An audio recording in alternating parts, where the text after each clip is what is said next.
Bonjour, bienvenue dans ce nouveau podcast. Vous êtes sur le podcast d'une bullette. Une bullette, c'est moi, je suis Véro.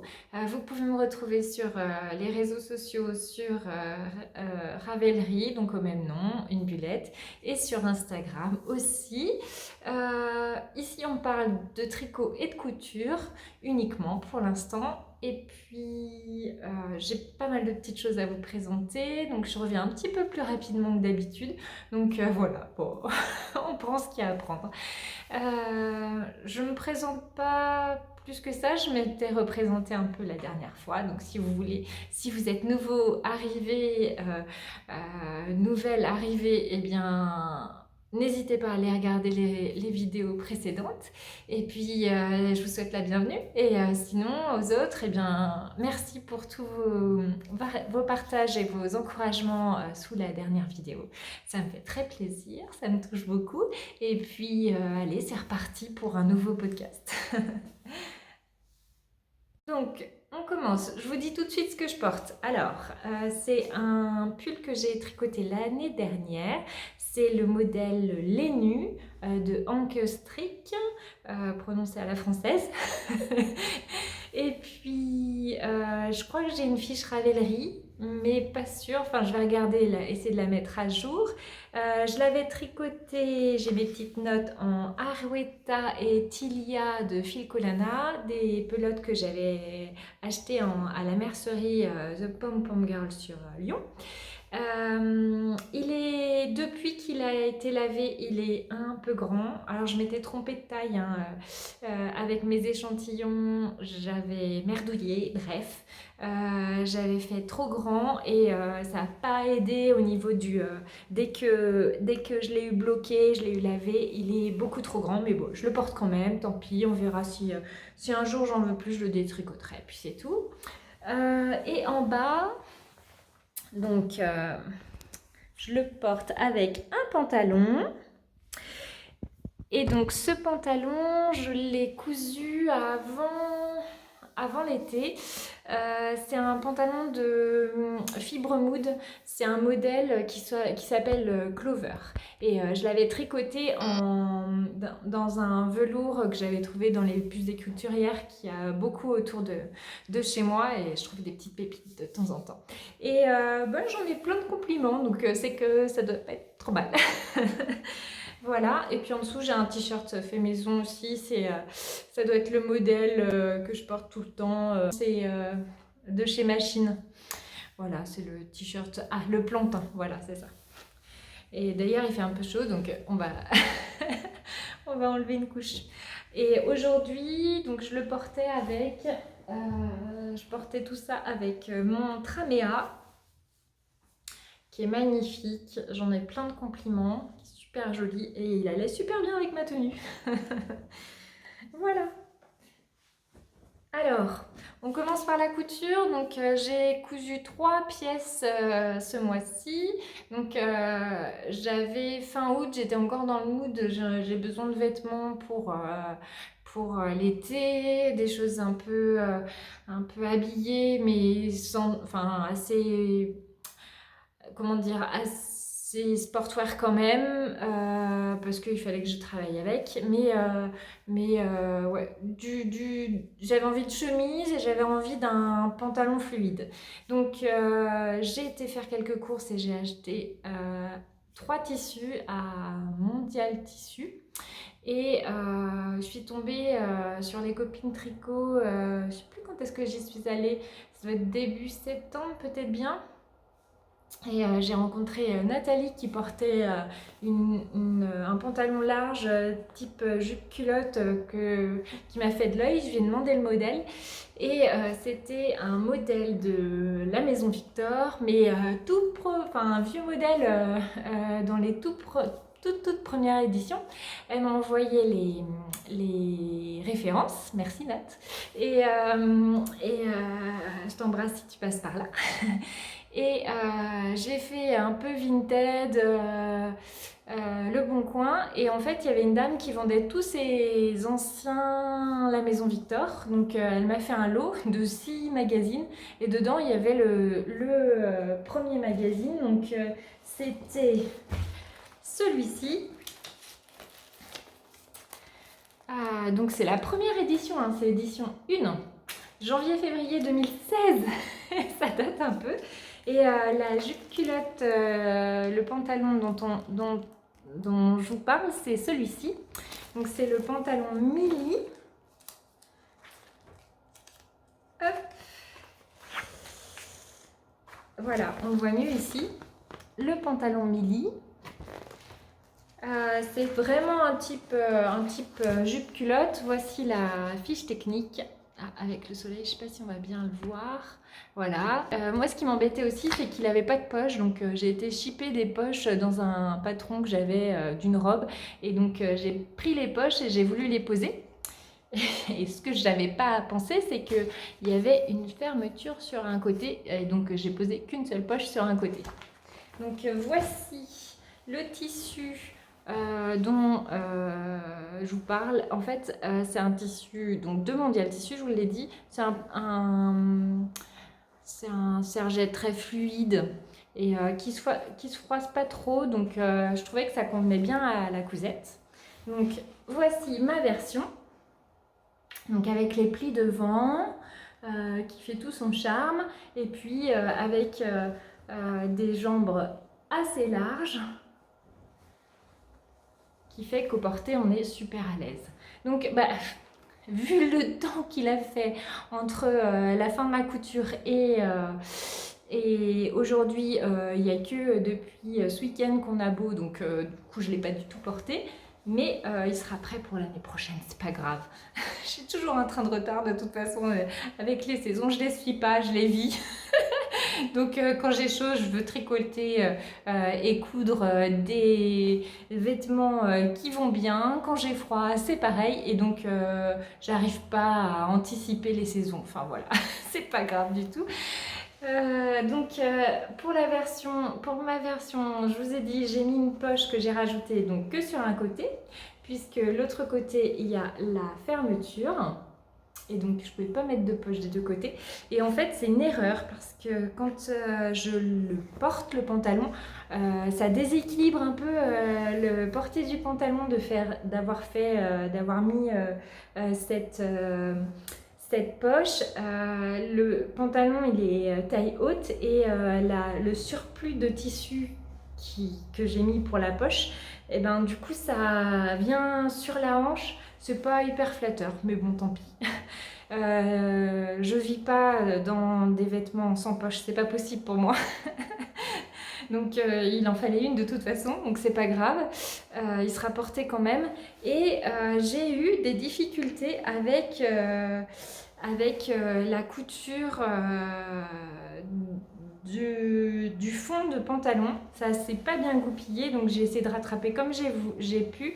Et donc j'ai mon fond de pantalon qui est pas du tout comme il faudrait.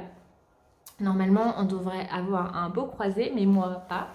Personne n'ira voir mon fond de culotte pour me dire que j'ai pas bien fait mes coutures, donc voilà, c'est pas grave du tout. Et encore une fois, c'était une toile portable. Voilà, ça fera très bien l'affaire pour un pantalon fluide. C'est tout ce que j'ai à dire sur ce pantalon. Il est plutôt agréable à porter quand je l'ai essayé. Maintenant, il faut que je vois au porter sur une journée entière et au travail, voir comment ça se passe. Voilà. J'ai rien de plus à dire dessus. Non, je regarde mes notes. Ah oui, je l'ai fait en taille 40. Parce que je porte plutôt du 42, du 41-42 en taille. Et en fait, au vu des mesures du tableau détail du magazine, j'aurais eu un trop grand pantalon si j'avais fait du 42. Et effectivement, le 40 pour ma morpho va très bien. Voilà. Je vous l'essaye, je vous montre et puis vous me direz ce que vous en pensez.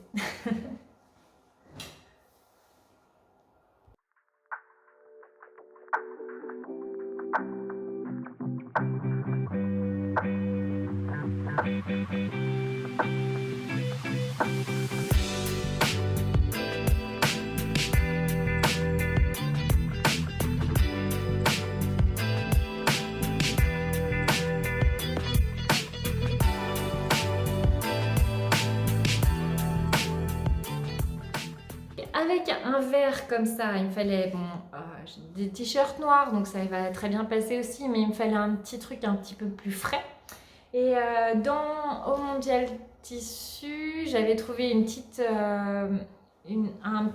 cotonnade, voilà, comme ceci, avec des petits traits de couleur pastel et des petites lignes le long en perpendiculaire dans le tissu. Je trouvais très jolie et je me suis dit qu'elle irait parfaitement avec mon pantalon. Ça sera pas mal du tout. Et donc j'avais envie d'une chemise. Je savais pas trop quoi faire comme chemise et j'avais pris très peu de tissu. Je m'étais dit pourquoi pas un petit débardeur Liz Taylor comme j'avais fait là. Et en fait j'ai eu envie de changer. Et dans les magazines que j'ai achetés pour avoir le pantalon, il y avait dans le magazine édition numéro 3. Donc c'est toujours le magazine La Maison Victor, édition numéro 3, mai-juin 2016. Donc toujours en 2016, il y avait cette chemise qui me plaisait bien. Donc il y avait plusieurs versions de montrées sur le magazine. Il y avait cette version jaune vif là que j'ai bien aimée et puis une petite version avec des petits motifs qui était très sympa aussi. Et je me suis dit que le tissu que j'avais acheté, il conviendrait parfaitement pour cette petite cousette. Le modèle en fiche technique qui se présente comme ça. Donc c'est vraiment 3 pièces quoi, un dos, de devant et puis en fait on vient rajouter des emmanchures sur le côté et il y a un empiècement à l'intérieur de la chemise pour créer le col. Donc là j'ai pas eu de problème particulier, si ce n'est que j'avais vraiment que 80 voire 85 cm pour cette couture.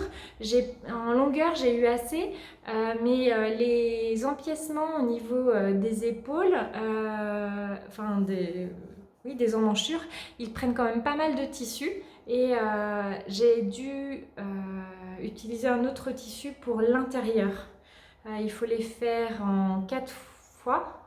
Puisque en fait cette partie là elle est faite oui c'est ça, elle est cousue en double et puis ensuite elle se retourne. Alors là on peut plus la retourner parce que je l'ai cousue à ma chemise parce que quand je l'essayais elle avait tendance toujours à se dérouler et vu que j'ai mis un autre tissu blanc crème en dessous que je voulais pas qu'on voit, du coup j'ai cousu mes épaules pour qu'elles restent bien plaquées sur ma chemise et que du coup on ne voyait pas que j'ai manqué de tissu quoi. On va le voir un petit peu là. Voilà, j'ai mis une petite cotonnade en dessous d'une autre couleur. Mais voilà, ça ne se voit pas du tout. J'ai trouvé des petits boutons chez Emmaüs à Mornan, la petite commune où je vais. Ils ont un espace mercerie. Les bénévoles qui s'en occupent, elles font ça super bien aux petits oignons. Elles ont fait un espace mercerie avec des boîtes de boutons par couleur. Ils sont accrochés ensemble quand ils vont ensemble. Il y a des petites boîtes, des petits sachets qui sont faits quand il y a les mêmes boutons. Enfin, elles font ça aux petits oignons. Il y a une petite tablette où on pose ses vêtements sur la table, là, devant le rayon de boutons. Et puis en fait, on peut choisir ses boîtes, sortir, essayer. Enfin, c'est comme dans une vraie mercerie. J'ai vu bien d'autres Emmaüs ou écocyclerie où les boutons ils étaient en vrac dans une grande boîte et en fait on passait des heures à chercher des boutons, autant dire que vous y allez jamais quoi pour chercher des boutons. Mais là pour des chemises il en faut quand même pas mal des boutons. Là j'en ai posé 6 et il y avait un petit sachet de 9 petits boutons roses. Ça a été parfait, c'était juste ce qu'il fallait. Et donc là j'ai essayé de les coudre à la machine. Habituellement, je couds mes boutons à la main. Puis là, j'avais une série de boutons à coudre. Je vais vous montrer là. J'en avais marre. J'ai tout cousu à la machine et ça l'a fait. Petit bouton rose. Voilà. Voilà la petite cousette estivale. Donc je vais peut-être encore réussir à la porter un peu cette semaine parce qu'ils annoncent encore quelques petits jours de beau avec une petite, un petit t-shirt en dessous. Mais je pense que je vais pas la porter beaucoup. Elle va vite rejoindre le placard pour attendre l'année prochaine. Voilà, je vous la montre portée.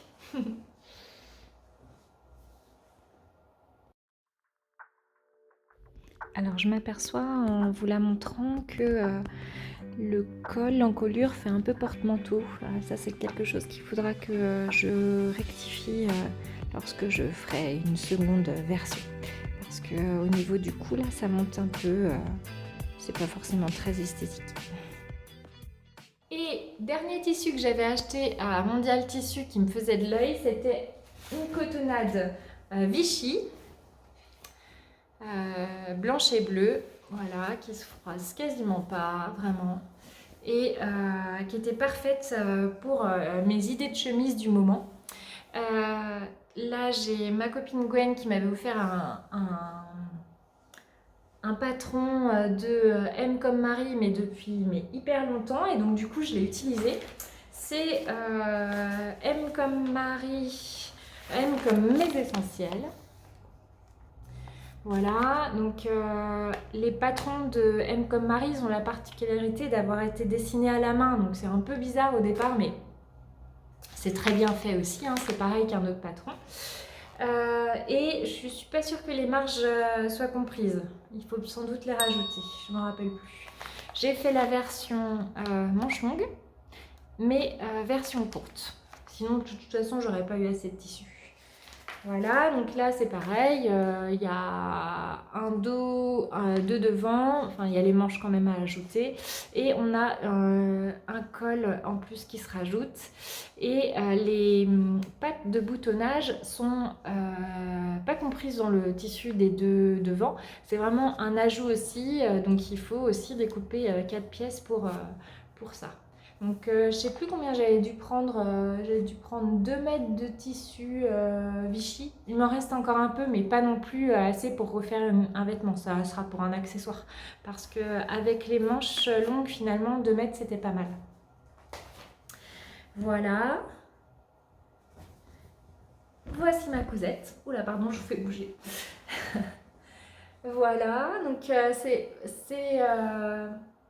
ça n'a pas vraiment les codes du chemisier ou de la chemise comme j'entendais au départ, mais bon, ça va très bien pour ce que je voulais en faire. J'aime bien le petit col Mao là. C'est un col qui est ouvert. Il y a vraiment la petite forme arrondie sur le devant. Et puis les empiècements devant basculent vraiment sur chacun des côtés. C'est ça que j'ai bien aimé. Elle est vraiment oversize, ça fait vraiment un blouse un peu large. Et les manches, la prochaine fois, j'essaierai de les faire un peu plus larges parce que quand j'essaye de les retourner ou même de les remonter sur mes bras, c'est un peu juste. Donc c'est à noter en fait, quand vous faites cette cousette-là, il vaut mieux élargir un peu les manches si vous voulez pouvoir les remonter sur l'avant-bras. Voilà les petits boutons, encore des petits boutons Emmaüs. Donc là, il y avait carrément la petite boîte, donc j'ai pris des petits boutons bleus, ça sert toujours et c'est parfait. Et là, je les ai cousus à la main. Alors j'avais oublié de vous dire, donc mes boutonnières, je me suis un peu plantée en haut. J'aurais dû faire ma boutonnière bien plus haute pour que mon corsage de chemise ne s'ouvre pas trop. Donc ce que j'ai fait, c'est que j'ai rajouté une boutonnière à cet endroit-là, donc vraiment à l'arrondi, et j'ai mis mon bouton bien plus... attendez, je vous montre. Voilà, j'ai mis mon bouton, le dernier bouton en haut, bien plus décalé par rapport à la patte de boutonnage. Normalement, les boutons se mettent bien au milieu. Mais là, j'ai choisi de le mettre en décalé parce que ça épouse mieux la forme de la chemise. Et porter, franchement, ça le fait. Voilà, la chemise, le dos est vraiment tout simple. Il n'y a pas d'empiècement, pas de fourreau, rien du tout. C'est vraiment tout simple. Donc, ça va assez vite à coudre. Et je trouve qu'elle sera parfaite à porter avec un jean.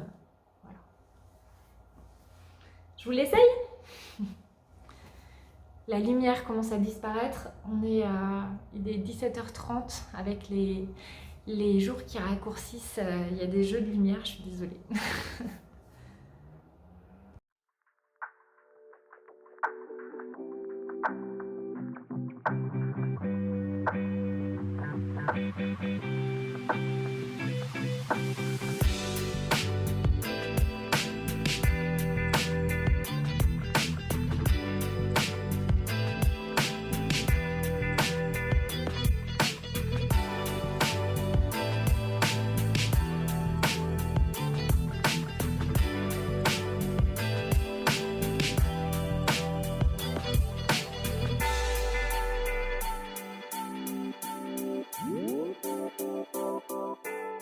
Alors, pour la partie tricot maintenant, je les ai rapprochés, j'essaie de pas me mettre dans la lumière là pour que vous me voyez bien.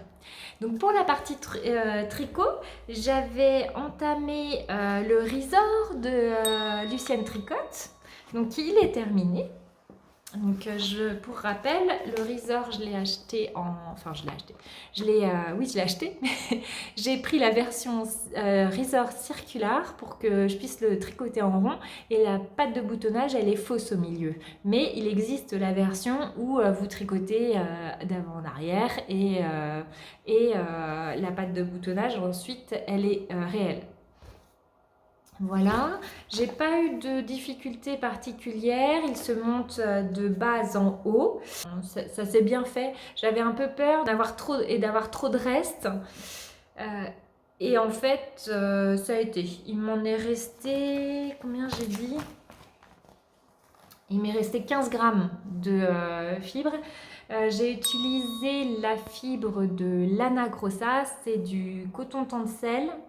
Et je l'ai utilisé en double. J'avais 6 pelotes en tout de 50 grammes. Et ouais, il m'est resté 15 grammes. Donc autant dire que ça va. J'ai plutôt bien géré les restes de laine. Et puis en longueur, il est pas mal. J'étais en aiguille 3,5 et je me suis plantée. Lucienne Tricotte, elle explique dans son patron qu'il faut tricoter les bretelles du Résort en demi-aiguille, voire 0,75 en moins par rapport à ce que vous tricotez le corps, et j'ai complètement zappé. Du coup, les bretelles sont tricotées en 3,5 pareil. Voilà la bête. Hop. Voilà, donc c'est un tricot assez lourd, mine de rien, parce que vu que la fibre, elle est utilisée en double, et ben du coup, il est assez épais. Je sais pas si on peut voir vraiment l'épaisseur.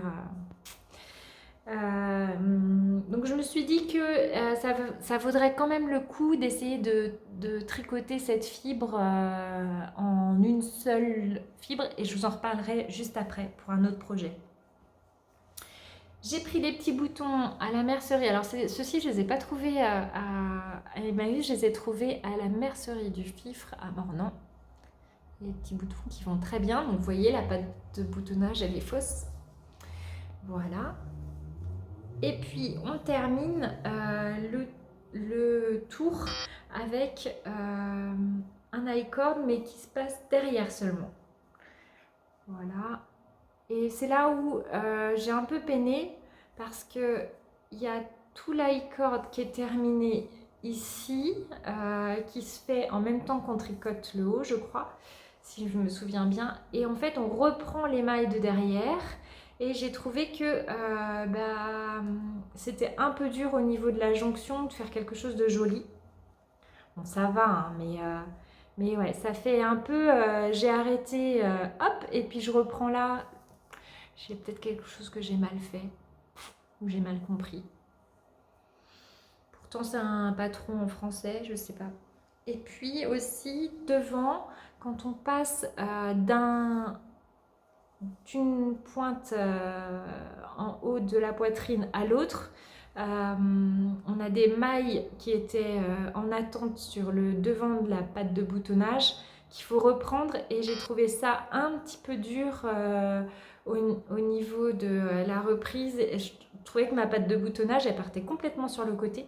Donc en rentrant mes fils, j'ai essayé d'améliorer les choses. Donc derrière, ça fait un petit peu un petit pâté, un peu là, mais rien de grave. Et franchement, Ça a un peu amélioré les choses. Ça faisait un trou, quoi. Là, il n'y a plus.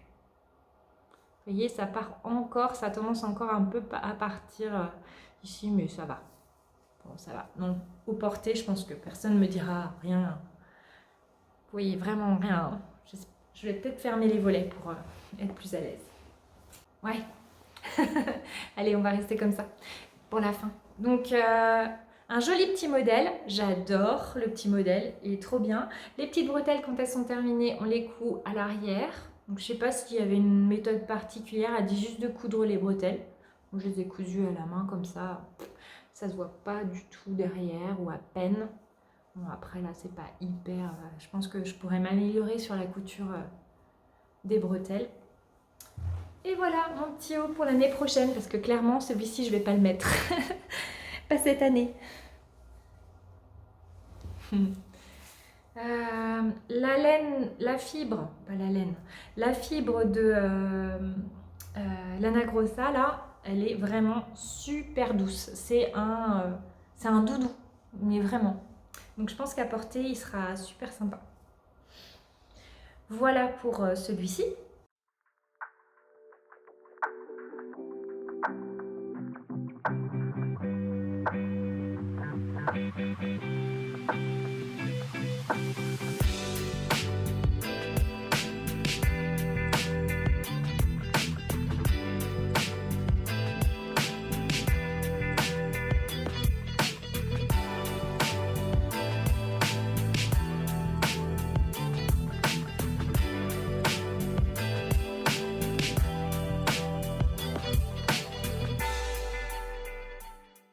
Bon, je voulais vous reparler de mon farandole. Je vous en avais parlé longuement lors de mes derniers podcasts, mais c'est pas fini l'histoire. Alors la dernière fois, il me restait plus que les boutons, c'est ça, ou le bloquer, bref. Je l'ai bloqué, mais quand je l'ai eu bloqué et que je l'ai porté, les manches, elles arrivaient là, quoi.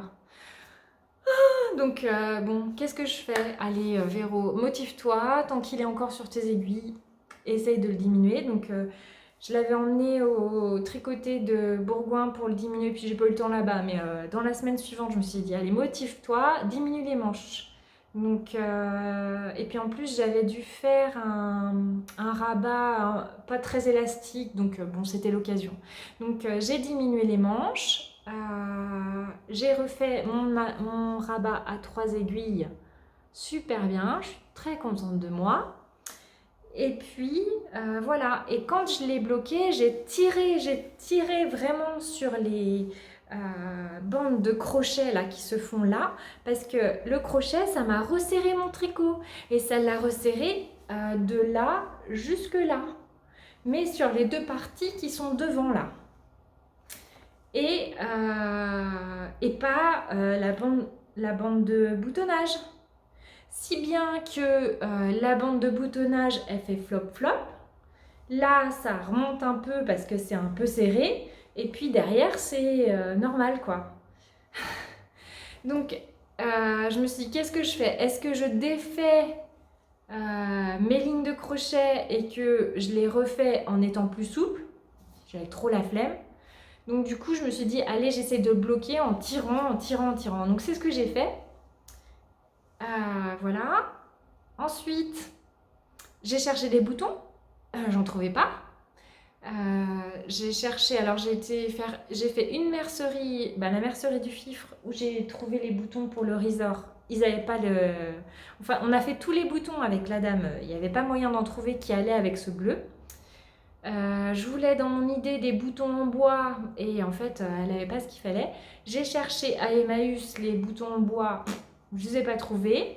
Je suis repartie bredouille, j'ai laissé ça dans un coin pendant 2 semaines et puis samedi dernier je suis retournée à Emmaüs et du coup j'ai regardé les autres boutons et j'ai trouvé ceux-là. Donc c'est des boutons en métal qui font un peu des boutons bottines et je me suis dit que voilà, en attendant ça ferait bien l'affaire et puis si j'en trouvais des mieux et ben je changerais. Si un jour je trouve des boutons en bois qui me plaisent mieux, je changerai. Mais oh, ça va bien avec le style, je trouve. Mais voyez mon problème? Du coup, quand je ferme tout avec mes boutons et tout ça, ma bande de boutonnage, c'est comme si elle était trop longue, trop grande, comme si mon tricot il se tenait pas et que du coup ça fait, ouais, ça fait un peu, euh, puis un truc qui me vient en tête, mais j'ose pas le dire. Ça fait pas, voilà, ça fait pas droit.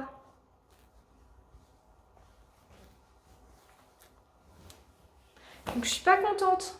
Vous voyez, j'aime pas ça là. Qu'est-ce que vous feriez vous? Vous avez une solution pour moi? Je me suis dit que j'allais peut-être coudre un biais derrière, mais avec les ouvertures de boutons, ça. Puis bah quand je vais le porter ouvert, ça va se voir. Je vais jamais trouver un biais de cette couleur-là. Enfin, je sais pas. Mais le fait est, alors je me ferai peut-être pas ravoir, hein, mais quand on fait un gilet et qu'on fait les pattes de boutonnage avec le gilet, bah finalement, c'est pas forcément une bonne solution. Parce que finalement, on ne peut pas résorber l'embu. Enfin, si j'avais fait une patte de boutonnage qui n'était pas inclus dans mes allers-retours, eh bien, et que si j'avais vu cette histoire-là de patte de boutonnage qui est trop distendue par rapport au reste du gilet, je me serais peut-être amusée à la détricoter pour la retricoter en plus serrée, en mettant moins de mailles. Mais là, on peut pas. C'est dans le gilet. Donc je suis pas... C'est un peu bête. En plus, j'y ai passé du temps. Vous vous souvenez, j'avais trop de tissu là. Donc du coup, j'avais tout repris mon col. Je trouve ça bête. J'ai repris mes manches. J'ai trouvé les bons boutons, enfin, ou à peu près. Et j'ai pas le... Enfin, je trouve ça un peu bête. C'est comme s'il y avait trop de mailles sur ma patte de boutonnage. Vous voyez ce que je veux dire? Vous aurez peut-être une solution à me donner. Bon, je vous l'essaye Enfin, je vous montre quelques photos pour vous montrer. Et je suis pas revenue sur la laine, on en a assez parlé sur les podcasts précédents, mais c'est de la laine que j'avais trouvée en éco-cyclerie aussi.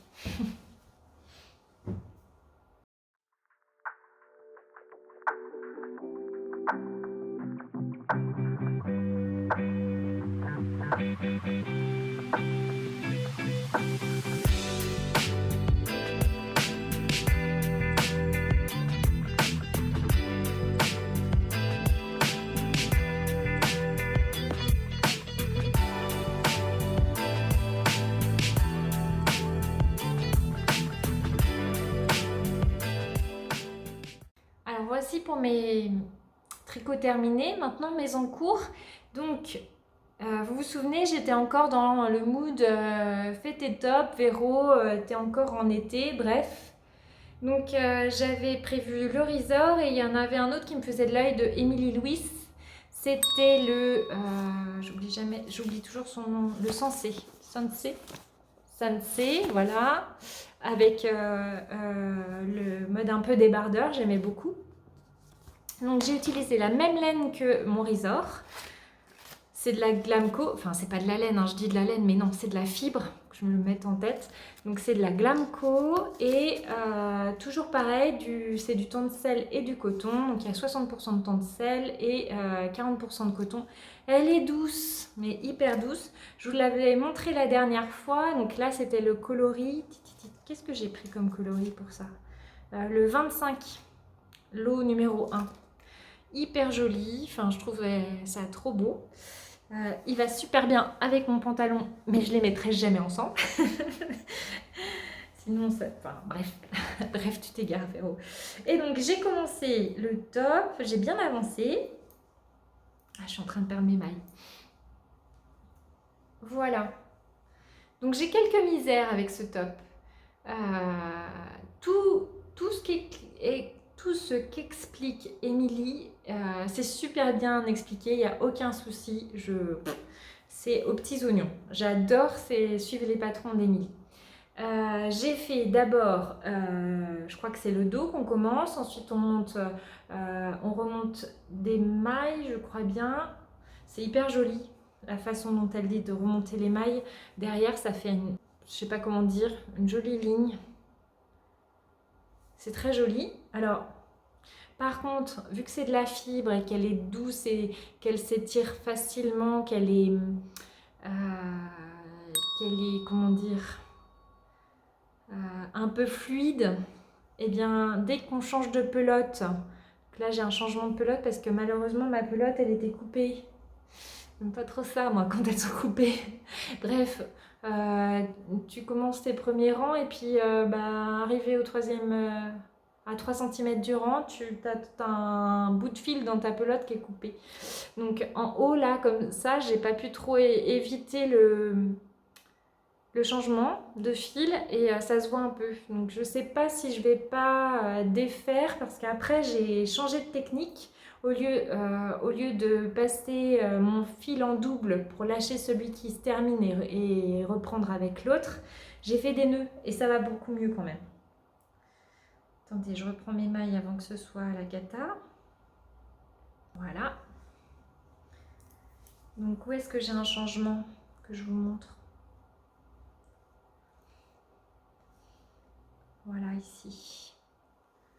Donc à l'intérieur, j'ai fait un petit nœud.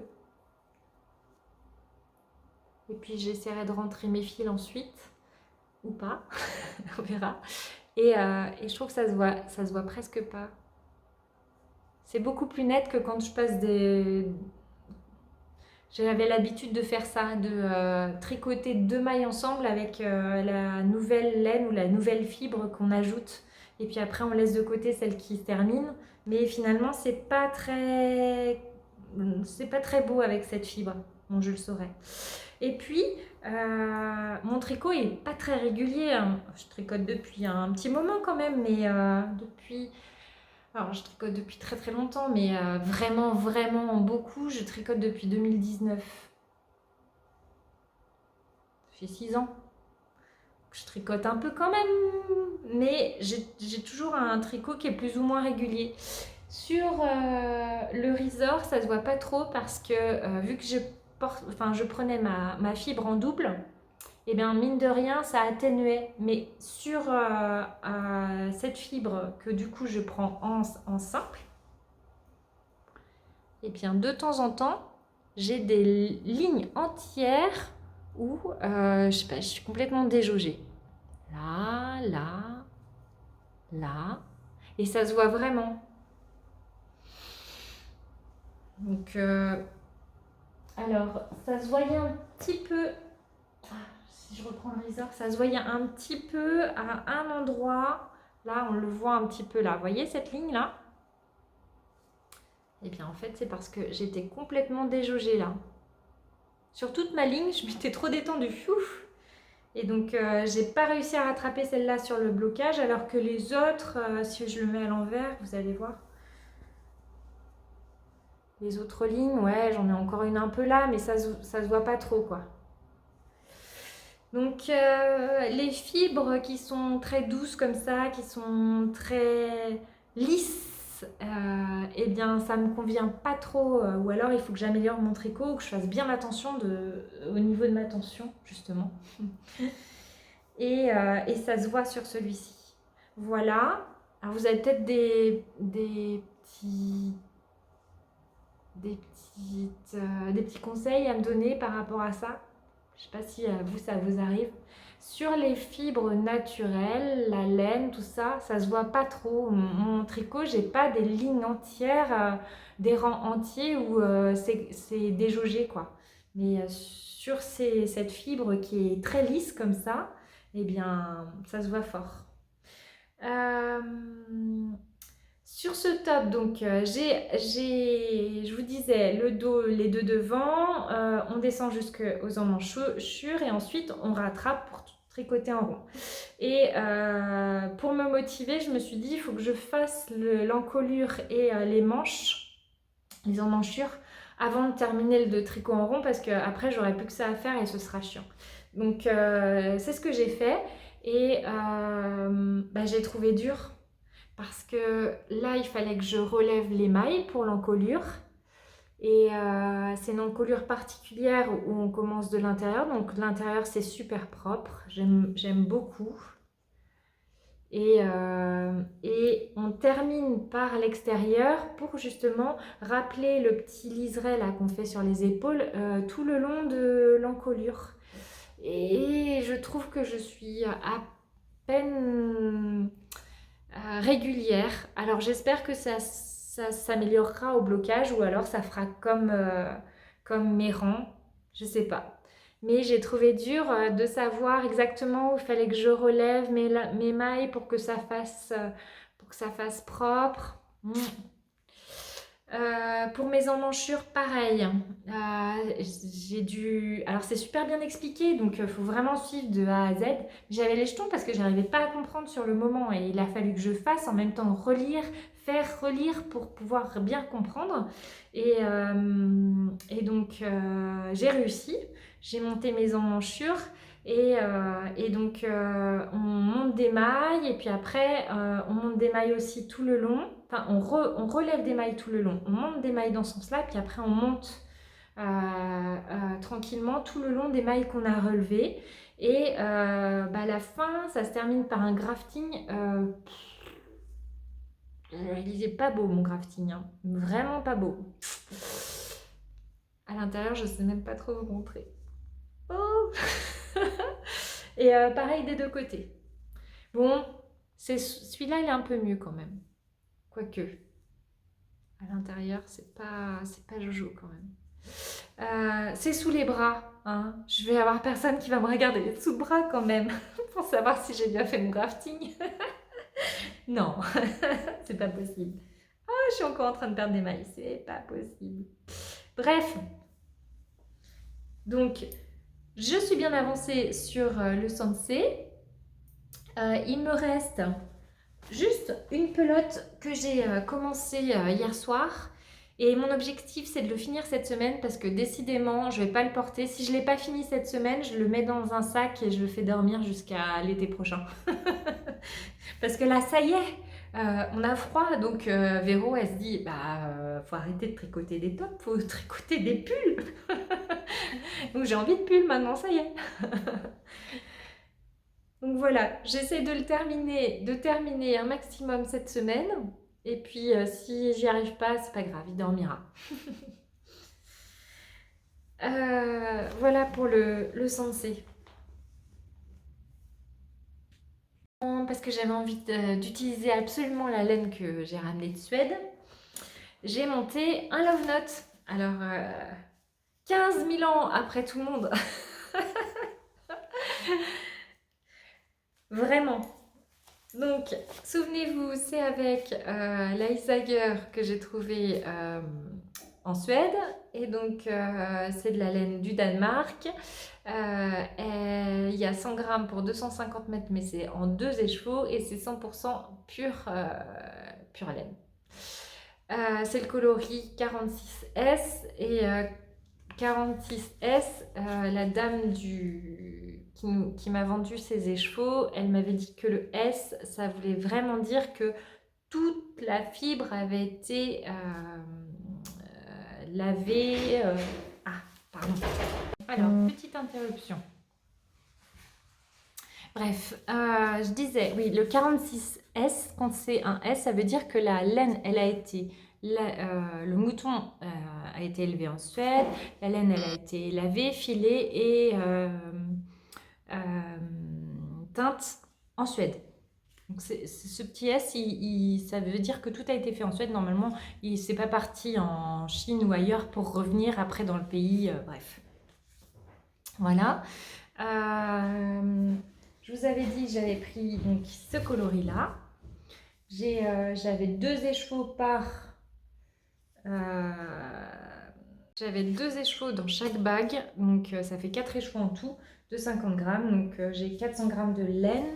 Je m'étais dit que j'avais envie de faire un petit top aussi parce que c'était l'été et tout, mais en fait la laine d'Isager elle est quand même assez rustique et j'ai peur que ça me convienne pas beaucoup. Et le Love Note, il faut peu de laine et en plus il se porte avec une encolure assez dégagée, donc je me suis dit que là ça devrait être nickel. Et j'ai commencé, donc voici la bête, c'est vraiment le début. Donc avec un montage provisoire, ensuite on remonte des mailles pour monter le col, mais voilà.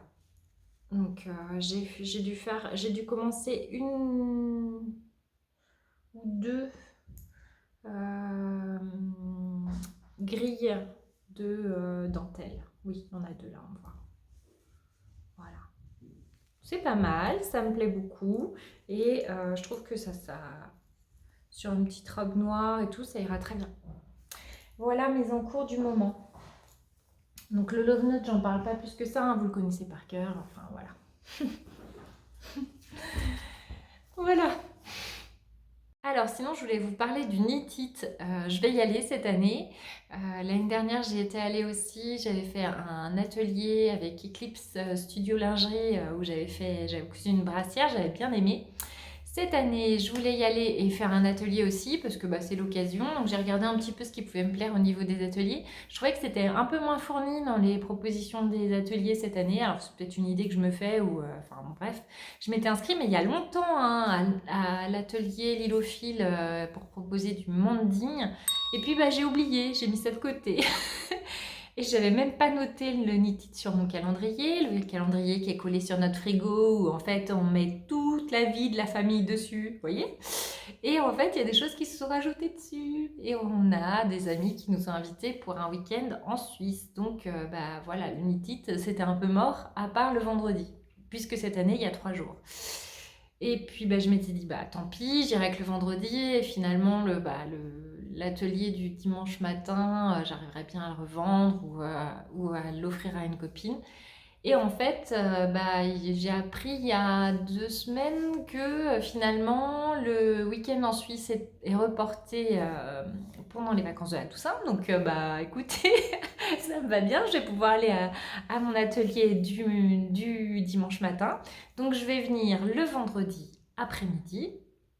Fin d'après-midi parce que je bosse l'après-midi, mais je vais faire la nocturne quoi. J'espère qu'il y aura un peu moins de monde que le vendredi, voilà, et le samedi matin, c'est souvent blindé. Donc voilà, je préfère les festivals, oui, c'est les festivals, les festivals, non, les festivals, un peu moins fast, un peu moins gros, très clairement. Enfin voilà, la foule énorme, tous ces stands, au bout d'un moment, je sature. Mais j'aime bien y aller quand même. Et puis le fait est que voilà, sur Lyon, voilà, si on profite pas du Knit It, bon, c'est un peu dommage. Donc j'y vais le vendredi soir. Je vais y aller tranquillement. S'il y en a d'entre vous qui ont envie d'y aller à ce moment-là, qui ont envie qu'on se retrouve, ou si vous me voyez passer dans les rayons, vous n'hésitez pas à venir papoter avec moi. Ce sera avec grand plaisir de vous rencontrer. Et puis, sinon, je vais y aller le dimanche matin. Donc, le dimanche matin, je vais faire l'atelier avec Lilophile. D'ailleurs, je me suis réveillée cette semaine en regardant mes mails pour me rappeler des dates et heures de l'atelier. Et là, je vois que j'ai reçu des mails que j'avais même pas pris le temps d'ouvrir. Ils étaient partis je ne sais où dans les notifications, bref. Du coup, Bérangère de Lilophile nous avait envoyé des petits mails fin septembre, début septembre pour nous dire pour l'atelier, il faut tricoter 2 carrés de 12 par 12 en figurine. Donc, je me suis empressée d'aller chercher dans mes restes de laine à chaussettes. Et je vais faire ça cette semaine pour que ce soit prêt pour dimanche quand même. Parce qu'il ne s'agit pas de s'inscrire à un atelier et puis pas se préparer pour l'atelier, c'est ridicule. Donc voilà, il faut que je fasse ça. Et puis le dimanche après-midi, je vais profiter du dimanche après-midi qui est quand même souvent plus cool, où c'est vraiment la dernière journée, les exposants sont plus cool, il y a moins de monde, c'est en général plus apaisé. Et donc je vais profiter de ce moment-là pour finir de voir les stands ou retourner à des stands que j'ai pas assez vus vendredi. Voilà mon petit programme de ce week-end qui va arriver à grands pas, j'ai hâte. Et voilà. Je leur dis encore, n'hésitez pas. Je suis un peu timide comme ça, donc sur le moment, des fois, je suis un peu crispée quand on vient vers moi et tout, mais je me détends vite et puis enfin, vous êtes tous et toutes adorables, donc on papotera ensemble et ce sera avec joie parce que voilà, si je fais ce partage-là et si je prends le temps de venir devant l'écran de temps en temps, c'est aussi pour partager avec vous et donc de vous voir en vrai, ce sera encore mieux. Voilà, j'espère que je vous ai tout raconté, ça a été un peu vite, j'espère, enfin ce sera peut-être un petit podcast un peu plus rapide cette fois-ci, c'est pas mal aussi. Je vous laisse avec toutes les petites photos, les petites vidéos que j'ai pu prendre, j'espère que je les ai bien mis entre chacune des petits blablas sur le tricot et la couture que je vous ai présenté aujourd'hui. Je vous souhaite de bien tricoter, de bien coudre. Je vous dis au knitted pour celles et ceux que je vais pouvoir rencontrer là-bas. Et puis, je vous dis à très bientôt. Et puis, voilà, portez-vous bien. Bisous.